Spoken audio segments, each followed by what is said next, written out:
Hey, it's your favorite Penn Jillette lookalike here. Today I want to talk about the second round of Republican debates. So let's begin with the three candidates up there that I think really shouldn't have been up there. They didn't contribute anything. That would be Tim Scott, Mike Pence, and Doug Burgum. So there were several times in the way that questions were asked where it felt like Fox was trying to portray Tim Scott as the hero of the event, but he really didn't capitalize on that to any effect. He kind of floundered around. He didn't give any good answers. I don't think that Tim Scott did a very good job here. I don't think that Mike Pence is up there to be president. I don't think that his goal is at any point to be president. I believe that his goal is to salvage his reputation from the populist framing regarding certifying the 2020 election. And that's a noble goal. He did do the right thing, but he has not made the case that he's done the right thing. I don't think he's going to be able to salvage his reputation in time before the nomination is over. And the third person that was there that probably shouldn't was Doug Burgum. Now, you might be asking yourself, who's Doug Burgum? Which is what I was asking myself the whole time. This picture of him, I believe, is the best example that I could give for what my thoughts of him were during this debate. He did not stand out at all. He kind of was just there. Honestly, I think it would have been funnier if he'd have just spoken into the mic, but his mic had been cut the whole time. Would have made it far more entertaining. So Haley had a real chance this debate to shine, to show to voters, mostly suburban women and college-educated men, that she really was ready to be the Republican nominee. I think she floundered a lot. Her biggest moment was a time in which she fought with Ramaswamy, and she said that hearing Ramaswamy made her feel dumber. I honestly, every time I hear you, I feel a little bit dumber for what you say. I don't think that this was an effective strategy on her part. All in all, I think she had a bit of a blunder here, unable to actually articulate why we should vote for her over other candidates, which is kind of depressing. I was hoping that she'd actually do better this time around than last time. It would have made for a healthier debate stage. I was impressed this time by Ramaswamy. He seems to have picked up from his mistakes last time, his absurd arrogance and his extreme lack of humility, and he did try to display these traits that I at least was wanting, and I know a number of other people were wanting. To such an extent did he actually seem to want this, that he did invoke Reagan's 11th commandment, that being, "Thou shalt not speak ill of fellow Republicans." We're sitting here in the Reagan Library. Yes, I wish you in did the not think it honor was of midnight Ronald in Reagan's America. library, if I may, from one admirer of Ronald Reagan to another. From one admirer of Reagan to another, we cannot see violate Reagan's 11th commandment. I think this fell flat, though, because he didn't give it until after he had been attacked. We think about the fact that Vivek just said we were all good people, and I appreciate that because last debate he said we were all bought and paid for.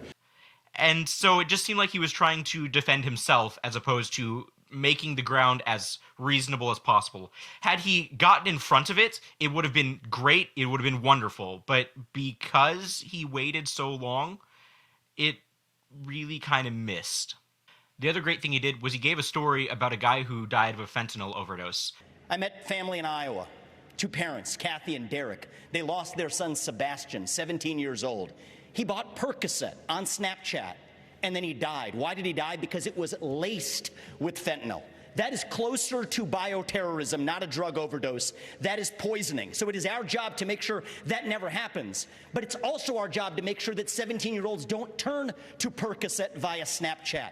We have to bring back mental health care in this country, not with pump-in pharmaceuticals, but with faith-based approaches that restore purpose and meaning in the next generation of Americans. Many of them are getting it through social media. And this isn't a Republican point or a Democrat point, but if you're 16 years old or under, you should not be using an addictive social media product, period. This is something that we can both agree on, and we can revive both the mental health of this country while stopping the fentanyl epidemic that will kill more people this year than who died on 9/11, and I refuse to be a passive bystander sitting in the White House like the hollowed out husk of a current president we have. We will step up and address this problem to stand for Americans and our children.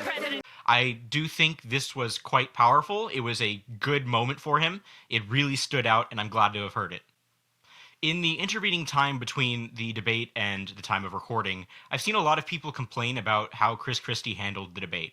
I actually would disagree. I think that Chris Christie should be on absolutely every debate stage, regardless of what the debate is about or whether he is appropriate for it, because the guy was hilarious. I'll tell you this, Donald Trump failed on this as well.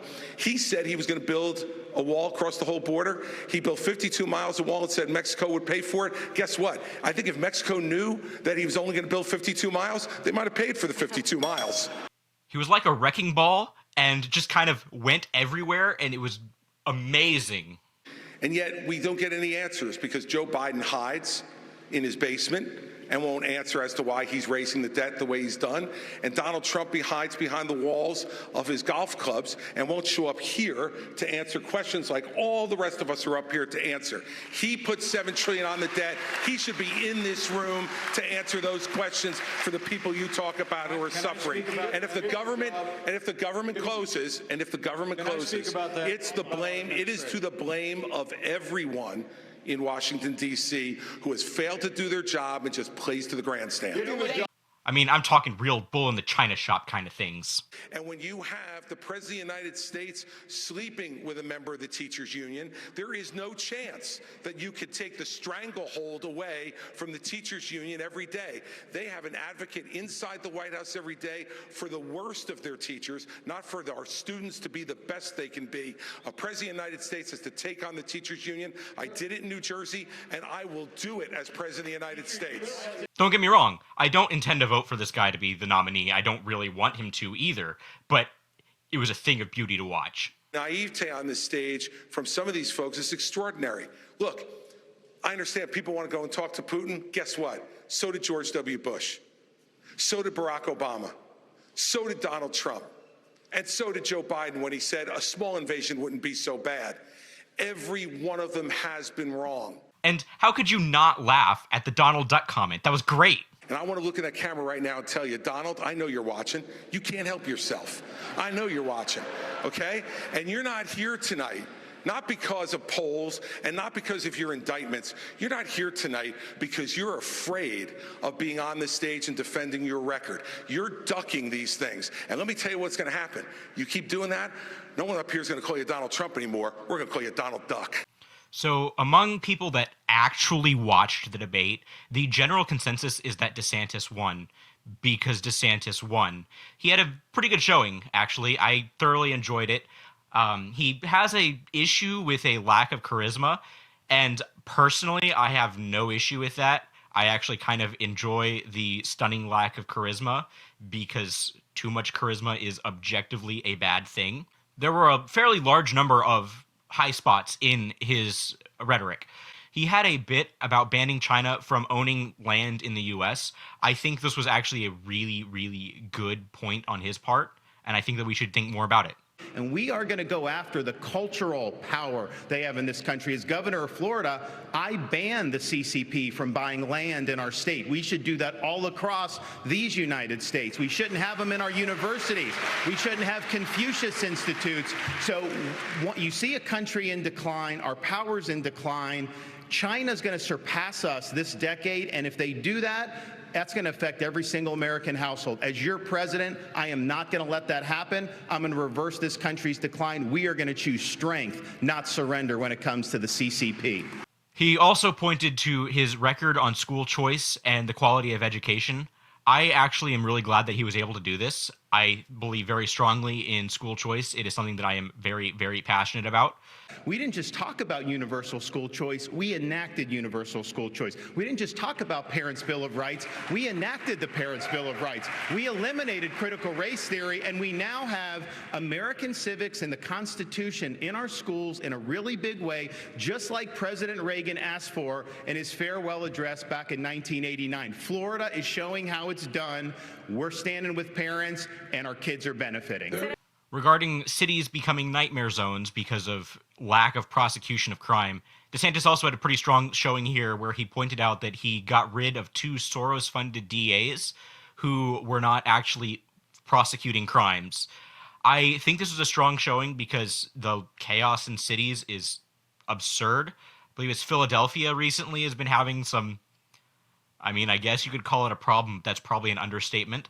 Once again, I'm glad that DeSantis has a record to stand on here. Just being in Southern California over the last couple of days, my wife and I have met 3 people who have been mugged on the street, and that would have never happened 10 or 20 years ago. In Florida, we back the blue. We support the men and women of law enforcement. They are keeping us safe. We have a 50-year low in the crime rate.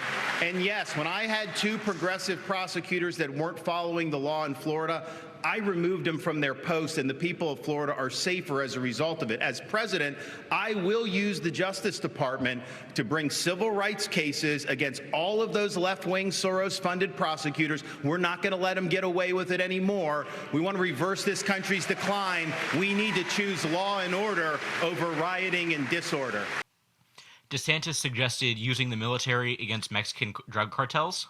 That's why, as commander-in-chief, I'm going to use the U.S. military to go after the Mexican drug cartels. They are killing our people. And the stories that I've seen in Florida, we had an infant, 18 months. Parents rented an Airbnb. And apparently the people that had rented it before were using drugs. The infant was crawling, the toddler was crawling on the carpet and ingested fentanyl residue and died. Are we just going to sit here and let this happen, this carnage happen in our country? I am not going to do that. So I guarantee you on day one, this border is going to be a day one issue for me as president. We're going to declare it a national emergency. Yes, we'll build the wall. We'll do remain in Mexico. But those Mexican drug cartels are going to be treated like the foreign terrorist organizations that they are. I am not sure if that is a great idea or not. That being said, I do think there is some validity to it. Certainly there is an argument to be made that we should be doing something about the drug crisis. Maybe, in fact, the solution is to quote from the Marines hymn, to go to the halls of Montezuma. I don't necessarily want that, but if that's what's required to prevent the drug trade from killing Americans, I suppose that's what we'd have to do. So in probably the best showing of the night, DeSantis was actually questioned about his pro-life record in Florida and was asked, do you think that it holds off moderates? He gave a very, very good response where he said, it's not something that most moderates care about, actually. And so as long as you are good in governing other places, it doesn't really end up mattering what your pro-life position is for moderates. It does matter to the rabid pro-choicers that want to murder newborns, like Ralph Northam. It also matters to pro-lifers who want to see it ended, like myself. So it really isn't that divisive of an issue, as long as everything else is in order. Governor DeSantis, how are you going to win over independent, pro-choice voters in Arizona? Same way we did in Florida. We won the greatest Republican victory in a governor's race in the history of the state, over 1.5 million votes. We were winning places like Miami-Dade County, Palm Beach, that nobody thought was possible because we were leading with purpose and conviction. I reject this idea that pro-lifers are to blame for midterm defeats. I think there's other reasons for that.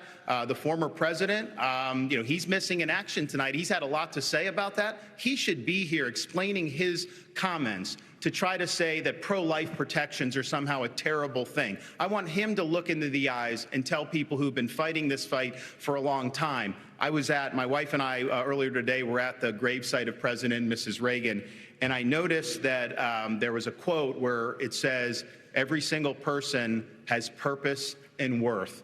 We're better off when everybody counts. And I think we should stand for what we believe in. I think we should hold the Democrats accountable for their extremism, supporting abortion all the way up until the moment of birth. That is infanticide, and that is wrong. Let me ask In what was probably his most divisive moment, and also his most decisive moment, DeSantis points out that one of the reasons why we are under hyperinflation is because of the monetary policy of Donald Trump in 2020. There's a lot of Trumpists that do not seem to understand that what Trump did in 2020, the way he handled things, was bad, like objectively bad. There was absolutely no economic responsibility going on. The people in Washington are shutting down the American dream with their reckless behavior.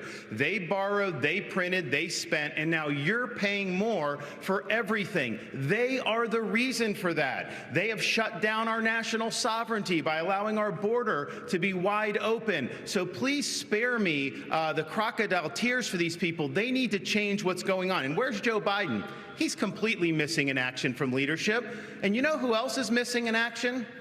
Donald Trump is missing in action. He should be on this stage tonight. He owes it to you to defend his record where they added $7.8 trillion to the debt. That set the stage for the inflation that we have now. I can tell you this, as governor of Florida, we cut taxes, we ran surpluses, we've paid down over 25% of our state debt, and I vetoed wasteful spending when it came to my desk. And as your president, when they send me a bloating spending bill that's going to cause your prices to go up, I'm going to take out this veto pen and I'm going to send it right back to them. I think that it is good that DeSantis called out Trump, but I also don't think that any of the people that are Trump sycophants will care because they're Trump sycophants. Nothing that he does can be wrong. So what was Trump off doing? Well, he was cavorting with a union. Cavorting with a union complaining about a policy that Joe Biden put into office. For some reason, though, the actual demands of this union are stupid. I say for some reason, it's a union. Of course the demands are stupid. I do not understand why Trump decided to go and do this, aside from to spite the people that actually want what's good for the country, which seems to be a running trend with how Trump has behaved the past couple of months. My God, just behave for 5 seconds, act like an adult. It's not that hard. So all in all, this debate was interesting. I definitely think it was worth watching, but very few people played out how I thought they should have. Everyone went down, in my opinion, except for DeSantis and Ramaswamy, because they were unable to accurately articulate why you should support them. Granted, Ramaswamy has not articulated why you should support him at all. His entire shtick seems to be, Trump was a good president, so you should vote for me, which is an interesting take. I will certainly give him that. He is able to articulate it, and quite frankly, if he was to become a Trump supporter and actually campaign for Trump, he'd probably be the only Trump supporter capable of giving a positive reason why you should vote for him. So yeah, the debate happened, and I am definitely looking forward to the next one.